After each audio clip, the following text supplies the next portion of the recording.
Hermanos nicaragüenses, familias de estas tierras que dieron hijos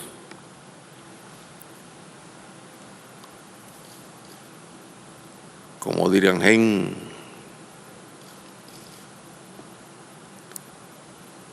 como Andrés Castro, como José Dolores Estrada, como Celedón, como Sandino, como Carlos Fonseca, como Tomás. Hoy 3 cumpleaños de Fidel y cumpleaños de Tomás.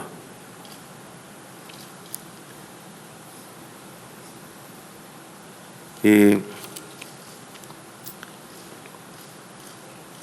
veo a Humberto, inmediatamente recuerdo, y lo comento nuevamente, hace un tiempo lo comenté, que en el mes de octubre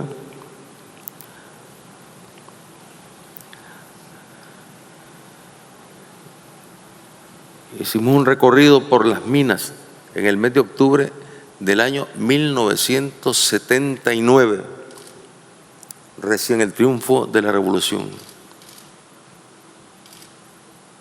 Julio, agosto, septiembre, octubre. Y fuimos allá al Triángulo Minero. Y allí a proclamar la nacionalización de las minas. Nos acompañaba ese extraordinario escritor de origen argentino y francés, Julio Cortázar. Íbamos ahí caminando por las calles y la altura de Cortázar ahí destacaba.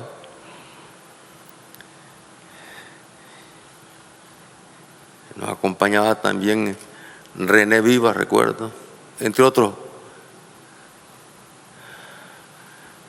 compañeros.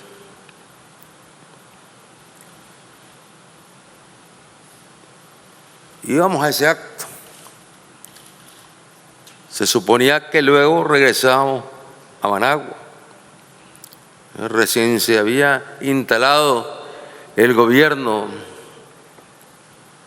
revolucionario, la Junta de Gobierno de Reconstrucción Nacional.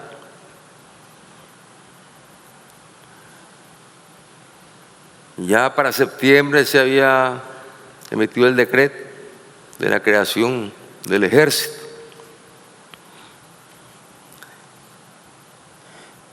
Un ejército que era en ese momento una fuerza guerrillera que estaba ahí sentando la base.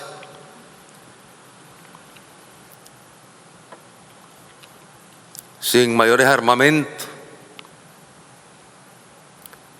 sin medios aéreos, sin medios blindados. Y sin medios navales.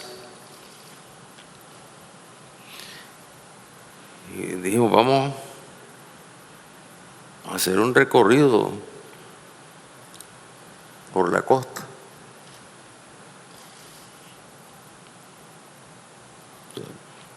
Yo no conocía la costa. Solo Humberto había nacido en la costa. Iba Rosario ahí con nosotros también. Iba un periodista cubano, ya fallecido, compañero, periodista cubano. Pedro Lobaina, sí. Pedro Lobaina. Bueno, ahí hicimos el recorrido por tierra, lógicamente, visitando las comunidades, yendo ahí, pasando por el Triángulo Minero, luego desplazándonos por el llano, conociendo Nicaragua. Esa otra gigantesca parte de Nicaragua que entonces desconocíamos. Y así llegamos a Belgüe. A Belgüe. Conocido como Puerto Cabeza. Pero nos empeñamos en que su nombre originario es Belgüe, y que teníamos que reconocer a los pueblos originarios. Y ese fue un recorrido en el que comunidades que visitábamos, comunidades con las que nos reuníamos, con las directivas de las comunidades, mezquitas, la mayoría, algunas comunidades mayanmas,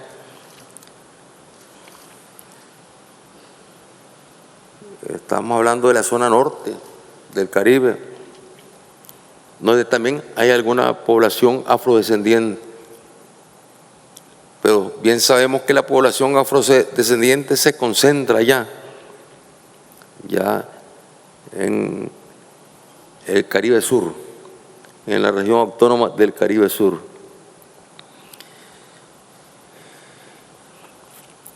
Y todavía no había nacido formalmente la Marina. Por eso estamos hoy conmemorando el 39 aniversario. No se había constituido oficialmente la Marina. Y llegando a Belgüe, y yendo a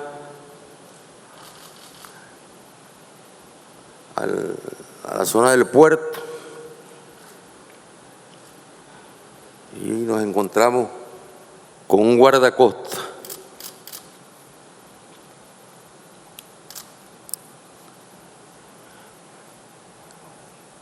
Bueno, ya el pueblo había tomado posesión del guardacosta. O sea, los combatientes sandinistas habían tomado posesión del guardacosta. Y fui allá a visitar a los compañeros. Fuimos a Rosario, con Humberto, con Pedro Lobaina. Éramos, como decir, los que estamos conociendo por primera vez esa parte de Nicaragua. Y cuando vimos el guardacosta, pues empecé a conversar con los compañeros. Bueno, era un guardacosta de los que tenía el ejército de Somoza, que como sabemos había sido formado, entrenado, dirigido. Antes de ser constituida la Guardia Nacional, fue dirigida por los oficiales de las tropas del ejército norteamericano que tenían intervenida Nicaragua.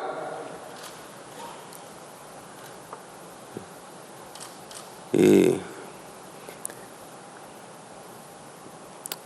le habían gestionado a través de Israel, ¿no?, guardacosta. También tenían unos aviones, aviones Pushampul y los Arabat,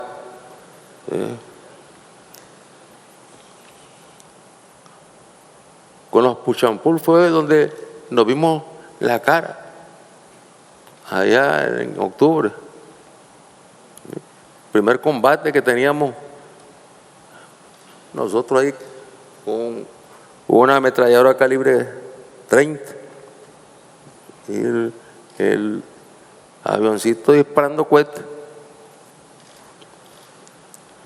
Y nos parecía que nos estaba apuntando, esa es la sensación que da al tirador que está en tierra. Cuando el avión viene descendiendo y se detiene, cuando va a salir el cohete y salían los cohetes, y salían los disparos, y nosotros tirándole con la... Luego llegaron los helicópteros, cogió la tarde, oscureció y ya cesó el combate. Y les decía que allí en Bilwi nos encontramos pues con este guardacosta, descubriendo un guardacosta. No conocíamos un guardacosta. Era un hierro, un guardacosta muy sólido, de construcción muy sólida. Yo diría que no sé cuántos guardacostas encontramos de fabricación israelí. Si habremos encontrado uno más, no sé, pero lo que estoy seguro es que allí encontramos ese guardacosta. Y ahora nos anduvimos recorriendo el guardacosta, y los compañeros explicándonos. ¿Y quiénes eran los que nos explicaban? Los compañeros misquitos. Los misquitos. Y les pregunté, ¿y ustedes pueden manejar este guardacosta? Claro que sí, nos dice. Habían entrado al guardacosta en julio. Ya ellos entraron al guardacosta en el mes de julio de 79. Claro, había pasado agosto, septiembre. Ya para octubre tenían un dominio ya del guardacosta. Son grandes navegantes, los misquitos. Y le dije, ¿y ustedes se sienten capacitados como para que hagamos un recorrido en este guardacosta y nos vayamos por toda la costa del Caribe y que lleguemos a Bluefield? No, primero le voy a preguntarle, ¿han hecho ese recorrido ustedes? No. Pero podrán llegarle. No nos vamos a perder ahí, vamos a ir a parar en sabe a dónde. Entonces, no, llegamos. Entonces, ya empezamos el recorrido en el guardacosta. Y empezamos a navegar de Bilwi, buscando para el sur. Es decir, recorriendo las costas de la región autónoma del Caribe Norte, deteniéndonos en los puertecitos que existen ahí. Ahí está un puertecito que se conocía como Puerto Isabel, que lo hayan construido las empresas mineras para sacar la brosa de las zonas donde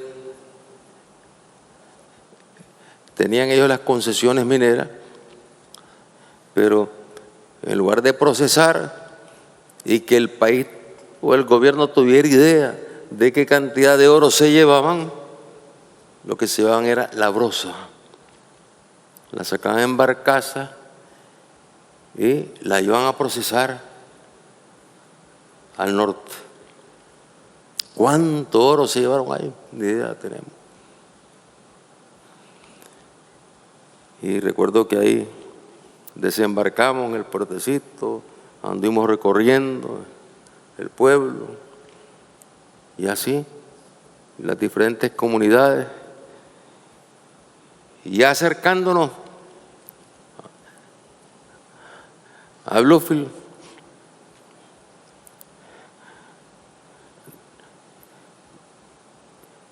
nos detuvimos frente a una comunidad donde no había puerta, pero en cuanto nos detuvimos frente a la comunidad, inmediatamente salieron de la comunidad los comunitarios en sus botes de remo a toda velocidad a acercarse al guardacosta. No había otra forma de llegar a la comunidad.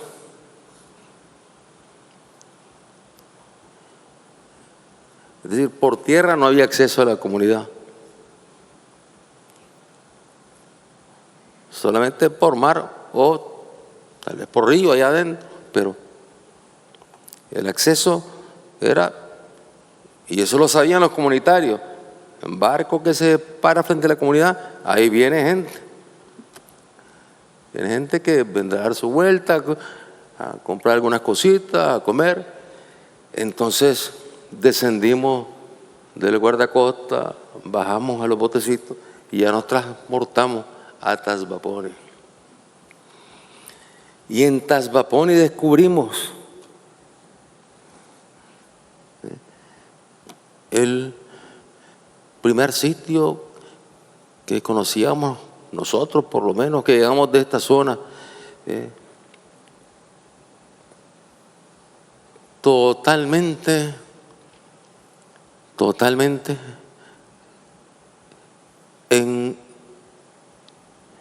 envuelto,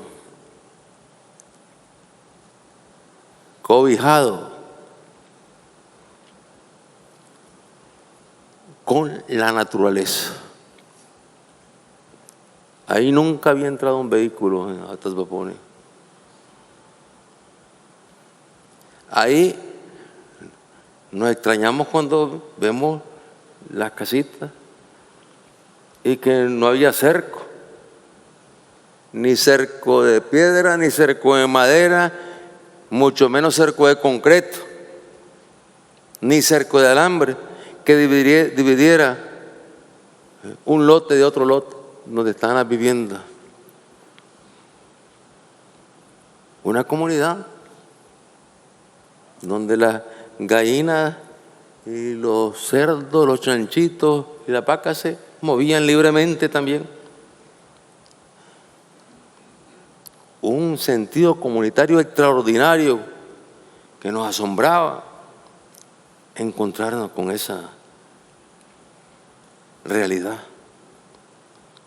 Era como un sueño, porque ya aquí estamos acostumbrados a que este es lo tuyo y este es lo mío, y por lo tanto al cerco, a la división, a la alambrada. Ahí no. Y conversando después con los directivos, cada comunidad en la costa tenía y tiene, en tanto hemos fortalecido la autonomía en las regiones autónomas del Caribe Norte y del Caribe Sur, tenía su propia directiva y tiene su propia directiva. Y ahí el encargado de salud, el encargado de educación, el que tiene que ver con las labores agrícolas, con las labores de la ganadería, el pastor. Y ahí a conversar con ellos y a compartir con ellos. Y luego nos llevaron de nuevo al guardacosta en los botes.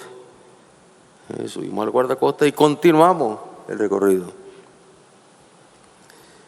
Y ya entramos a la región autónoma del Caribe Sur, marcadamente afrodescendiente, aunque hay comunidades también mezquitas allá en la zona, hay comunidades ramaquíes, están los ramaquíes que están en las islitas ahí, y que también poseen parte de la costa. Y nos fuimos acercando a una comunidad donde sí se podía ya entrar, donde había desembarcadero, y donde nos está esperando con un clarinete ahí, con un trombón, nos está esperando el poeta Carlos Rigby. Laguna de Perlas. Laguna de Perlas. Y era realmente entrar en una comunidad que era una laguna de perlas. La belleza, la armonía con la naturaleza. Pero a diferencia de Talbaponi, ahí se sentía ya la fuerza de la música afrodescendiente. Bueno, y luego estamos ya a un paso de Bluefield. A un paso de Bluefield, la capital del Caribe Sur. Y lo lógico era, bueno, vámonos a Bluefield. De Bluefield nos vamos por el río Rama y ya después a buscar la carretera para regresar a Managua. Pero sabíamos que por ahí estaba Corn Island, buscando allá mar adentro. Y entonces le pregunto a los marineros, estando en Corn Island, les pregunto, ¿ustedes nunca habían llegado a estos lados y han logrado llegar? Pero bueno, aquí se hace fácil porque venimos por el litoral y ustedes se vienen guiando por la costa, venimos viendo la costa y vamos viendo los puertecitos, pero podrán llegar a Corn Island, podrán llevarnos a la isla del maíz. Ahí está la isla del maíz grande y la isla del maíz chiquito. No podrán llevarnos allá y no perdernos, porque ya se trataba de ir mar adentro y de repente, si los marineros se equivocaban, pasamos al lado de Corn Island y quién sabe dónde íbamos a parar. Entonces, bueno, empezaron, ellos leían cartas, claro, eran marineros. La zona, la vida de la costa es de marineros, de pesca. Entonces empezaron con las cartas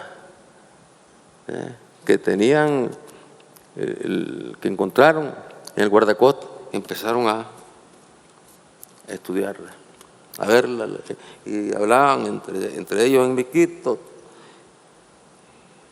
Y al final dieron, sí, pues sí, podemos llegar. Vamos a Corn Island. Entonces, vamos a Corn Island. Ahí eran unas cuantas horas ya para llegar a Corn Island. Y cuando llevamos recorrido, no sé cuánto tiempo, Humberto, llevamos recorrido 1 hora, 2 horas, no sé cuánto tiempo. Y empieza la tormenta.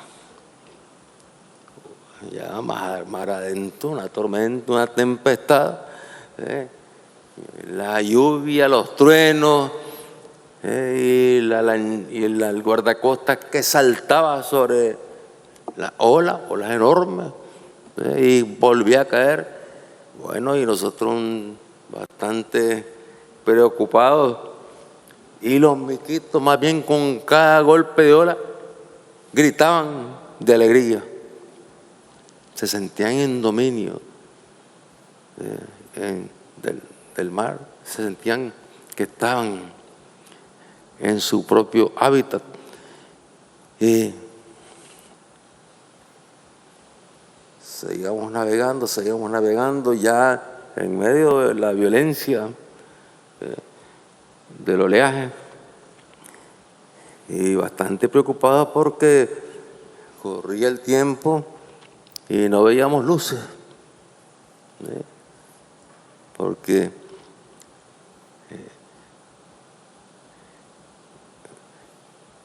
como que de acuerdo a lo que habíamos hablado con ellos, ya deberíamos haber empezado a ver las luces.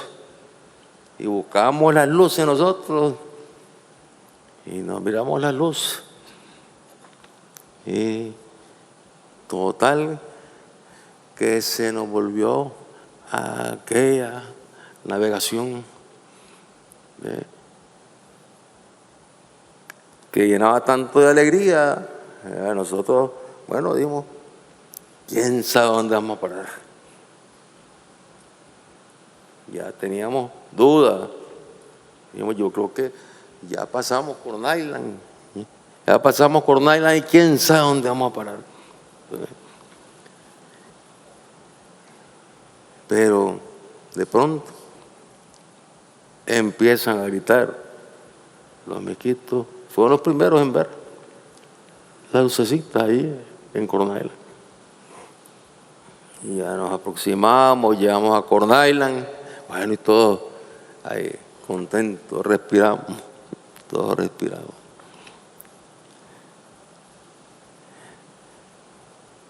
Y luego fue el retorno, ya con más confianza, a Bluff, y luego el retorno hasta Managua. Fíjense, ese fue, si se quiere, el primer guardacosta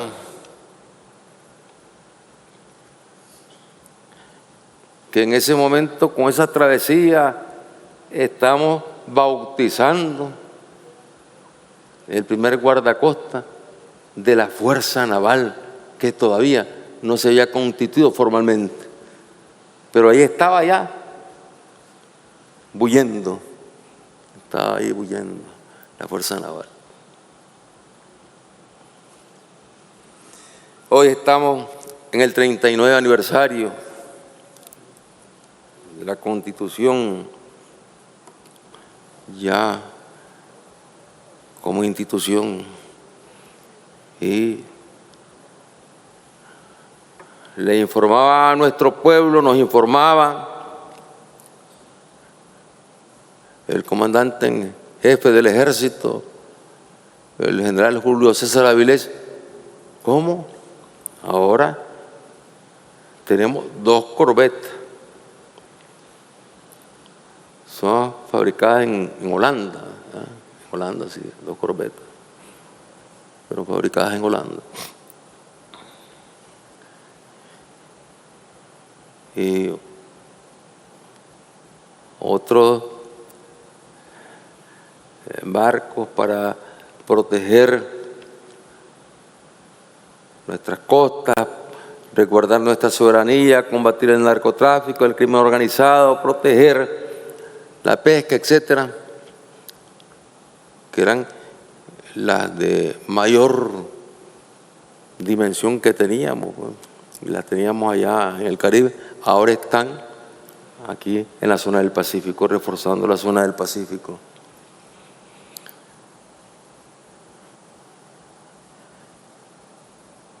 Y otro guardacosta, ¿sí?,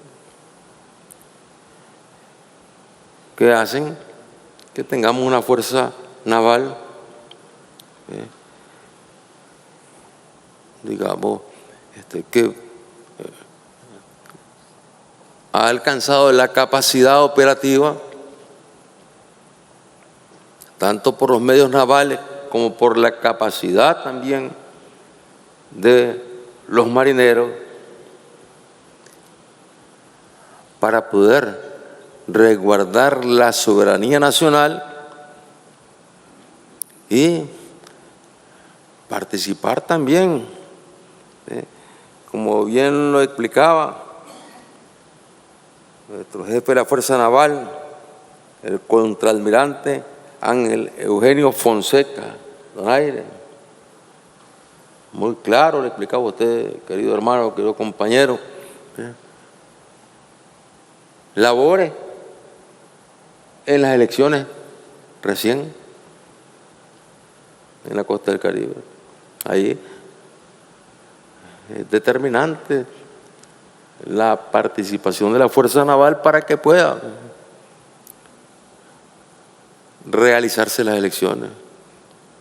En cuanto al traslado de material electoral, porque hay lugares donde solamente se puede entrar por río, se puede entrar por medios aéreos también, pero es que la demanda que tienen los medios aéreos en esos días es tan grande que no da lugar como para que solo con medios aéreos cubramos todas las demandas de las actividades electorales. Igual cuando hay huracanes, cuando el tiempo está amenazando, entonces la Fuerza Naval tiene que resguardar a los pescadores, irlos incluso a platicar con ellos para convencerlos que salgan de lugares peligrosos como Cayos Miquitos. Ya sabemos lo que significa Cayos Miquitos, ¿no? Una comunidad enclavada en medio del mar, allá en los Cayos. Y claro, no quieren dejar la casita que tienen allá enclavada en medio del mar. Y hay que ir a hablar con ellos, que realmente viene una tormenta que pone en riesgo la vida de ellos y de su familia. Y al final, ¿no?, evacúan. Y luego la Fuerza Naval los vuelve a llevar, los vuelve a retornar. ¿Cuántas actividades, cuánto trabajo? Y cuánta disciplina y cuánta conciencia de parte de los compañeros que son miembros de la Fuerza Naval, compañeros y compañeras. Veo algunas compañeras aquí de la Fuerza Naval.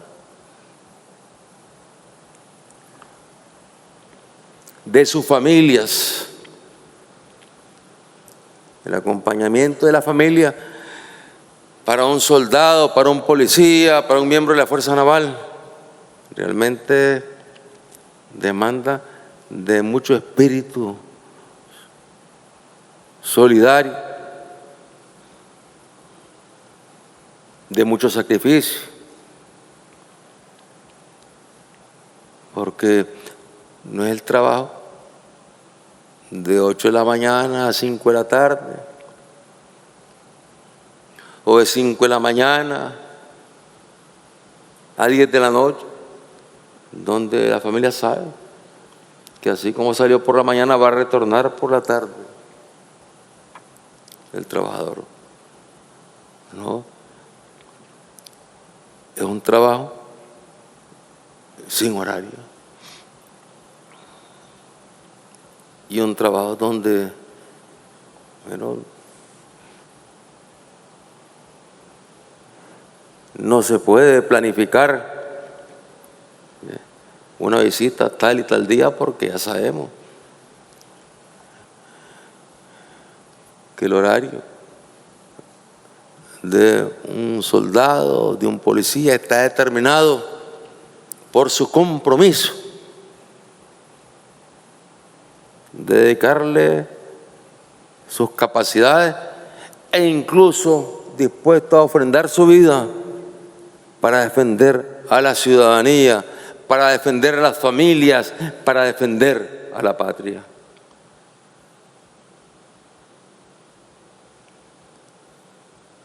Un trabajo noble, un trabajo que exige, como decía el compañero, mucha ideología, mucha conciencia.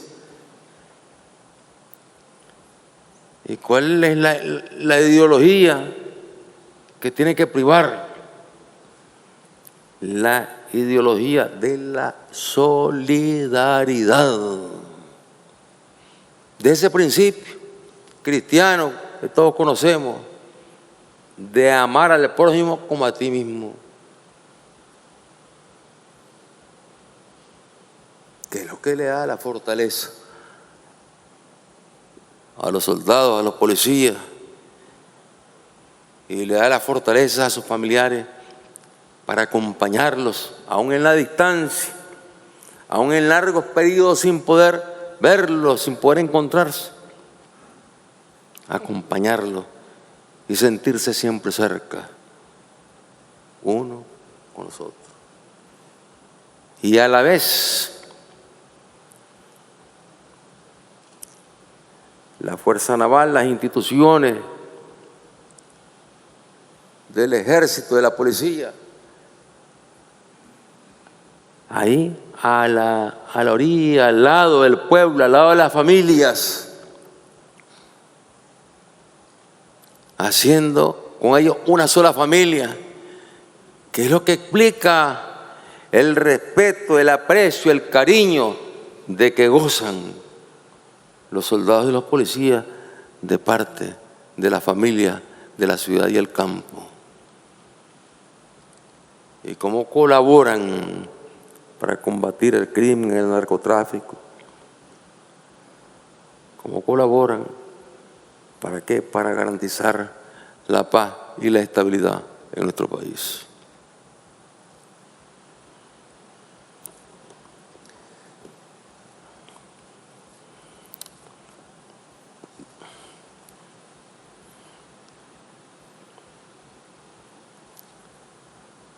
¿Qué tiempo llevo? ¿Media hora? ¿20 minutos? ¿Ah? ¿Por ahí media hora o más? ¿Ah? ¿Cuánto? Bastante tiempo ya. Bastante tiempo. Voy a concluir.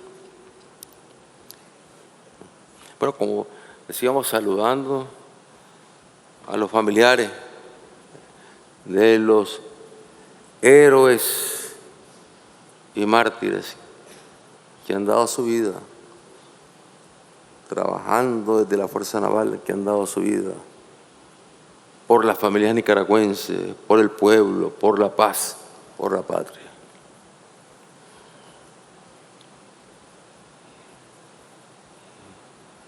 Saludando muy especialmente, quiero darle un saludo muy especial al vicealmirante Juan Randolfo Pardo Aguilar, comandante de la Marina de Defensa Nacional de la República de Guatemala. Bienvenido, querido hermano centroamericano, bienvenido. Y al contraalmirante Efraín Hernández, comandante general de la Fuerza Naval de la República de Honduras, y su señora esposa. Bienvenidos. Unidos para la paz. Unidos para la paz. Ese es el reto que tenemos, queridos hermanos. Y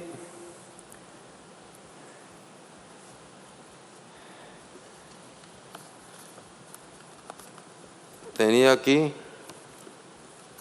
solo quiero hacer una referencia para concluir.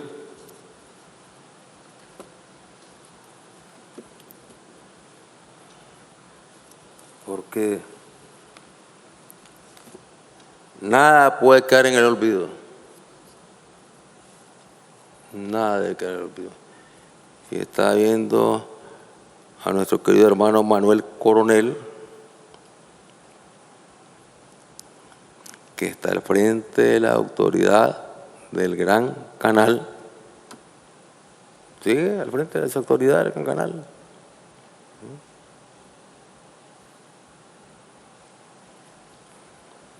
Un proyecto que tiene el respaldo de la inmensa mayoría de los nicaragüenses.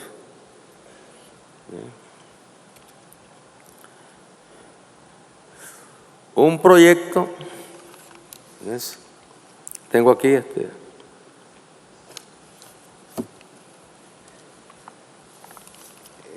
esto está en la biblioteca del Congreso. Creo que hemos hablado de eso, don Oliver, de los Estados Unidos. Y aquí están. Grover Cleveland, presidente de los Estados Unidos de Norteamérica. Tal vez pueden enfocar aquí para que se lea. Esto es de la época.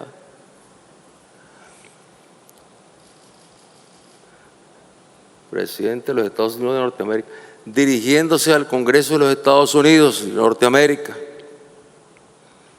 y remitiéndole, aquí están los estudios que hizo.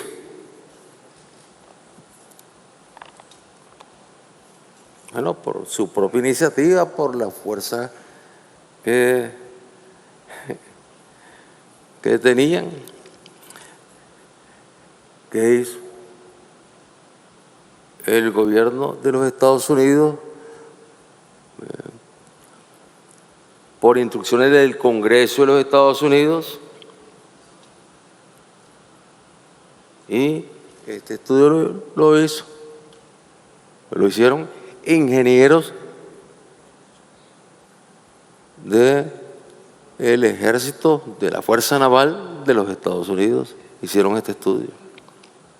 Lo hicieron en la ruta que se consideraba en aquellos tiempos que era la ruta natural para el canal, que era entrando por el río San Juan, cruzando por el lago y haciendo un corte de unos 14 kilómetros en el Istmo de Arriba hasta llegar a Brito. Y ahí estaba el canal hecho. Bueno, hicieron el estudio. ¿Le pidieron permiso al pueblo de Nicaragua? No, simplemente la decisión pues de que Estados Unidos necesitaba construir un canal y le habían puesto el ojo a Panamá y a Nicaragua, porque eran los puntos que lucían con las mejores condiciones para poder construir el canal. Y ya de hecho habían funcionado como canal durante la fiebre del oro en los Estados Unidos, que se transportaban miles de familias de la costa este hacia la costa oeste, cruzando territorio norteamericano, corriendo miles de riesgos, de peligro. Había todavía resistencia indígena, habían bandidos, asaltantes, desierto. Entonces, empresas norteamericanas muy hábiles. Empezó la empresa de Cornelio Vanderbilt, dijo, bueno, aquí está la oportunidad, dijo, realmente con una gran visión como empresario el tipo. Y organizó la ruta de tránsito por Nicaragua. Y salían los barcos desde Nueva York con los pasajeros hacia el puertecito que existía en el río San Juan. Venían barcos grandes. Como en el río no podían navegar esos barcos grandes, pasaban a barcos pequeños, a lanchitas, recorrían el río, después recorrían el lago, llegaban al Istmo de Arriba, ahí estaban esperándolos con las diligencias, recorrían los 14 kilómetros en diligencia con las maletas, los pasajeros, y allá en Brito estaba esperándolos ya un barco grande, se trasladaban al barco grande y de ahí iban ya a la zona de California, a la zona del oro, San Francisco. Iban allá. Miles de norteamericanos cruzaron por Nicaragua y se abrió otra ruta también por Panamá, claro, más al sur. La ruta de Nicaragua está más al norte, más próximo. Pero es que Ya antes, desde que llegaron los españoles a apoderarse de estas tierras y a imponer sus culturas y a explotar a la población originaria, a los indígenas, ya antes se empezó a dar la lucha con los ingleses, porque los ingleses querían apoderarse de Nicaragua. ¿Y por qué? Si aquí no habían grandes cantidades de oro. ¿Qué es lo que más buscaban en esa época los colonizadores? O buscaban plata. ¿Por qué? Porque tanto los ingleses como los españoles lo decían con toda claridad en aquellos años. Fíjense ya. Decían, el que domine esta ruta por Nicaragua va a dominar toda América Latina. Lo miraban como un punto para una expansión global en toda la región. En ese momento Estados Unidos todavía no tenía toda la potencia para incidir como luego lo hizo. Y el choque era entre los españoles y los ingleses, y los españoles intentando o defendiendo el centro del país, la zona del Pacífico, los ingleses dominando la zona del Caribe, esa zona que fuimos a recorrer en octubre del año 1979, dominada por los ingleses. Y los ingleses penetrando en expediciones por el río San Juan para tomar el castillo que está en la boca donde ya está la entrada del desaguadero del río hacia el mar, y por lo tanto donde ya se entra al lago, ahí en el castillo, buscando para San Carlos. Tenían una fortificación los españoles para detener a los británicos. Hasta el almirante Nelson encabezó una expedición y prácticamente logró posesionarse del castillo en un momento determinado. Luego los españoles lograron derrotarlo. O sea, Inglaterra, dos potencias disputándose un territorio que no les pertenecía. ¿Quién les había dado a ellos? A Nicaragua. ¿Quién les había dado a ellos a Nicaragua? Pero ellos disputándose a Nicaragua y los nicaragüenses sometidos a una guerra entre imperios. Luego entraron los Estados Unidos y vino William Walker,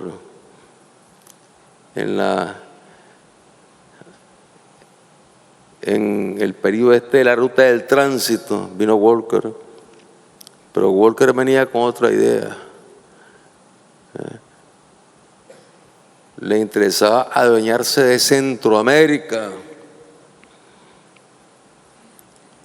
para adueñarse de México y después instaurar de nuevo el poder de los racistas,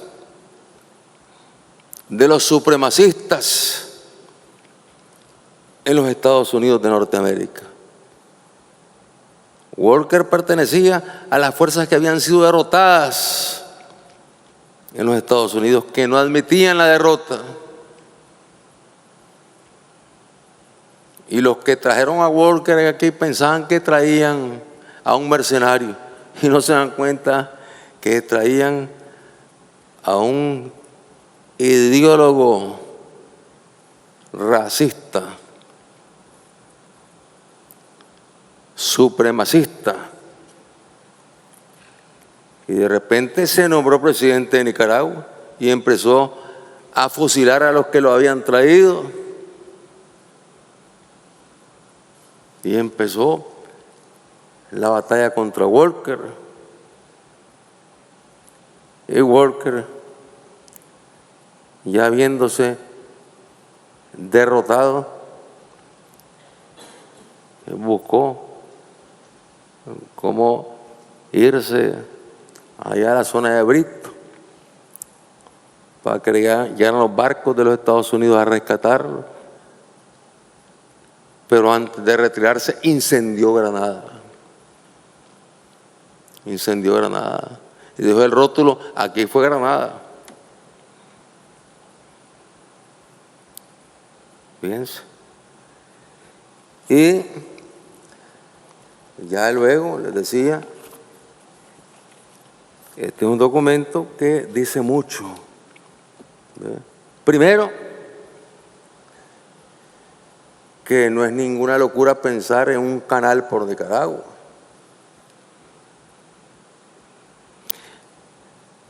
Primero, que ya las potencias desde Inglaterra a España enfrentados, queriendo dominar la ruta para hacerse dueños del canal, y luego los Estados Unidos, ya como Estado, con sus tropas interviniendo en Nicaragua, ocupando Nicaragua, imponiéndole un tratado a Nicaragua para que Nicaragua no pudiese hacer ninguna concesión a país alguno.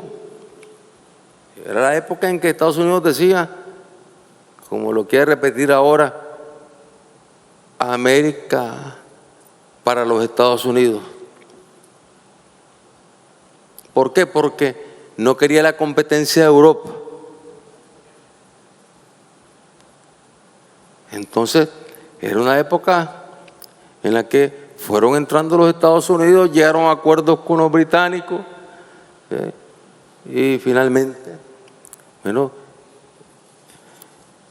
estamos hablando año 1889, mes de febrero, cuando el presidente Cleveland le hace entrega al Congreso de los Estudios del Canal por Nicaragua. Todo esto que están aquí son estudios hechos por los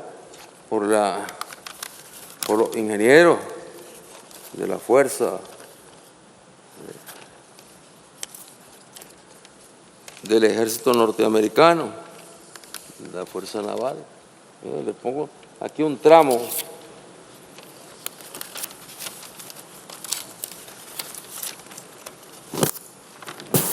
Este es un tramo de un estudio, de uno de los tantos.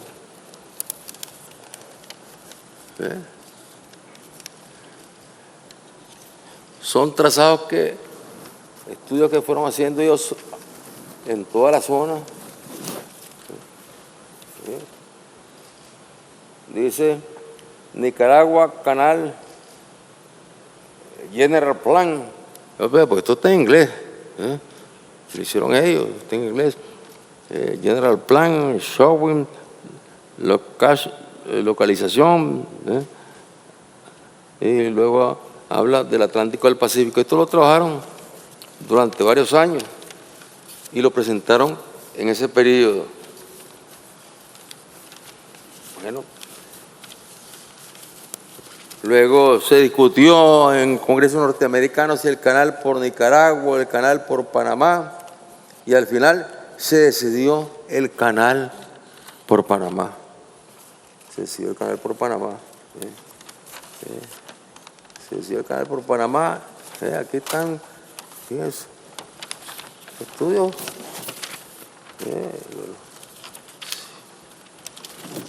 Son trabajos hechos por ingenieros, por especialistas, pues estamos hablando de toda. Lo pueden ver perfectamente aquí, los que son ingenieros, especialistas pueden ver lo que son realmente, saben leer todo esto, profundidades. Esto está lleno. Es un estudio completo, un estudio completo. ¿Y acaso se consultó al pueblo nicaragüense?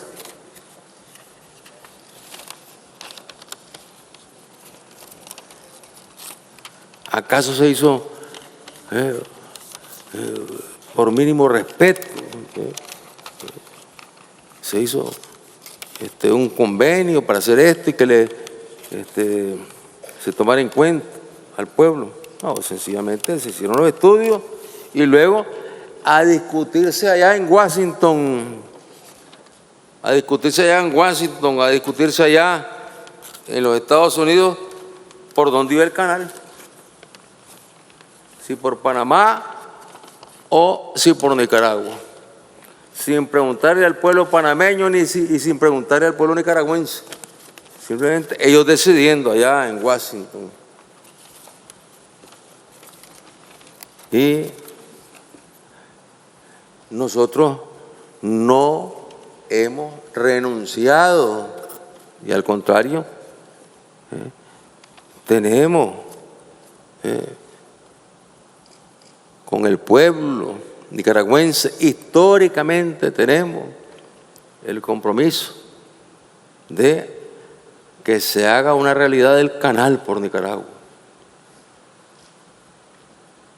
Ustedes saben que se ha trabajado, que se está en una fase de preparar nuevamente los estudios medioambientales que ya habían sido presentados, pero había que hacer ajustes. Incluso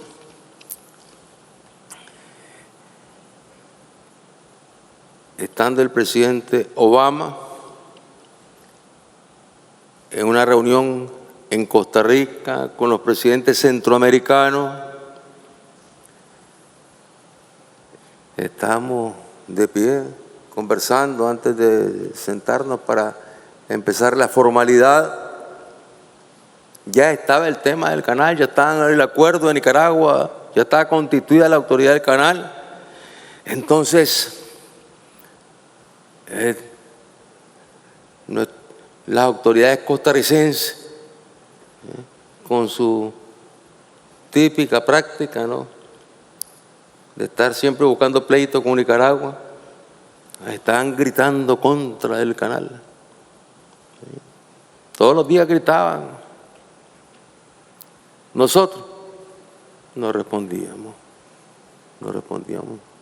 Todos los días gritaban, nos insultaban, pero nosotros nada ganábamos con ponernos a estar gritándonos. Simplemente hay que hacer, decíamos nosotros. Y estaba la presidenta de Costa Rica, y era la reunión. Estaba la presidenta de Costa Rica, estaba el presidente Obama, la presidenta de Costa Rica, estaba el presidente Martinelli, estaban los otros presidentes centroamericanos. Bueno, y digamos que a mí me interesaba ver cómo reaccionaban, mencionándoles el tema del canal. Y le dije al presidente Obama: presidente, ya se están empezando los estudios para la construcción del canal por Nicaragua. Él escuchando. Lo estamos trabajando con una empresa china. Y la empresa china está interesada en que participen en esta obra empresas de todo el mundo, y en particular empresas norteamericanas, empresas europeas, empresas rusas.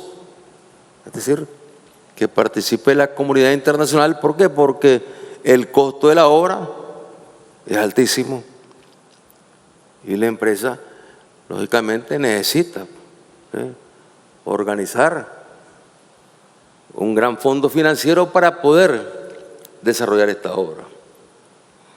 Entonces él me está escuchando, no hace comentarios. Así es que le digo, esperamos que las empresas norteamericanas, a las cuales ya han estado visitando los empresarios chinos, puedan participar de esta obra. Y le digo a la presidenta, le digo, Costa Rica no tiene por qué preocuparse, porque el canal no va a ir por lo que era la ruta original, es decir, el río San Juan, sobre todo la zona del río San Juan. ¿Por qué? Porque es la zona más rica en bosque, en humedales, y por lo tanto, primero hay que proteger el medio ambiente y no podemos ir a desbaratar esa zona que es la más rica en humedales y más rica en biodiversidad. ¿Qué cosa? Usted que es de ahí, a ver, la riqueza que tiene esa zona, flora, fauna. Entonces, se está trabajando, le digo, para que la ruta del canal sea ya hacia el norte, lejos de la frontera con Costa Rica. Por lo tanto, no tienen por qué preocuparse, le digo.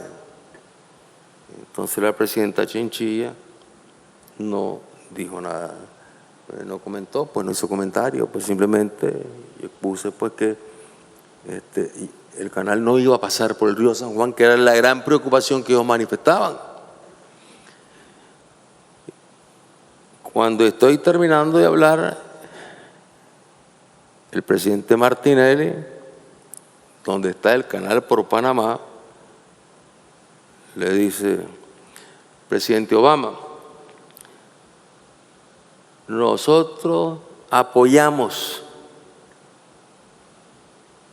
el canal por Nicaragua, lo apoyamos, no nos preocupa, no lo vemos como una competencia que nos vaya a hacer daño, creemos que más bien es algo de beneficio. Es decir, una actitud racional, porque efectivamente el canal por Panamá es la única ruta que tenemos actualmente para cruzar.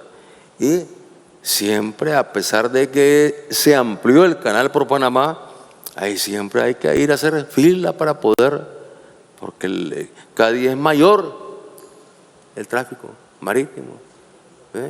Entonces, da lugar a que se pueda abrir el canal por Nicaragua y habrían dos vías ahí. Si una carretera está congestionada, bueno, se amplía, pero si ampliada aún sigue congestionada, hay que construir otra carretera.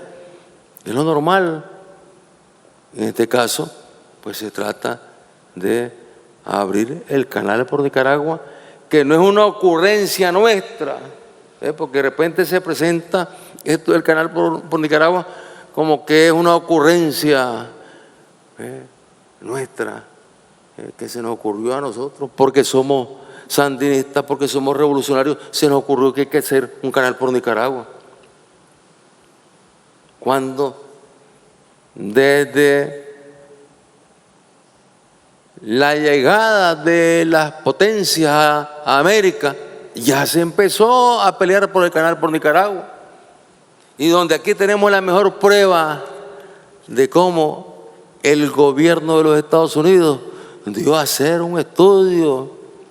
El Congreso de los Estados Unidos, el presidente de los Estados Unidos envió luego ese estudio, y al final sí, entre este estudio que tenían y el estudio que tenían sobre Panamá, bueno, se fueron a construirlo en Panamá. Entonces no estamos hablando de algo que estamos improvisando, que estamos inventando. No estamos hablando de algo que sea una obra que venga a afectar, a dañar, más bien viene a fortalecer el comercio global y viene a darle a Nicaragua una fuente de recursos una fuente de recursos que le permitiría a Nicaragua darle un mayor desarrollo, un mayor crecimiento y por lo tanto mejorar las condiciones económicas de todas las familias nicaragüenses. Y es lo que quería recordar, porque de repente, pues, como poco hemos hablado del canal en estos tiempos, recordar que está nuestro compromiso de seguir trabajando por la construcción del canal por Nicaragua. Queridos hermanos, querida familia nicaragüense, con ustedes, desde ustedes, le damos un fuerte abrazo a los hermanos de la Fuerza Naval en el 39 aniversario de su constitución, de su nacimiento, y les decimos que cuentan con todo nuestro respeto, con todo nuestro cariño, con todo nuestro amor, para seguir trabajando por la paz y por el bienestar de todos los nicaragüenses. Que viva la Fuerza Naval de Nicaragua en su 39 aniversario.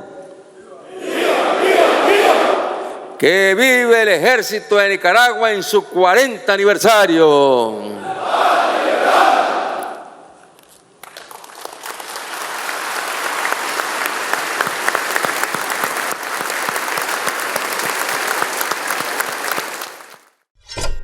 Información y entretenimiento.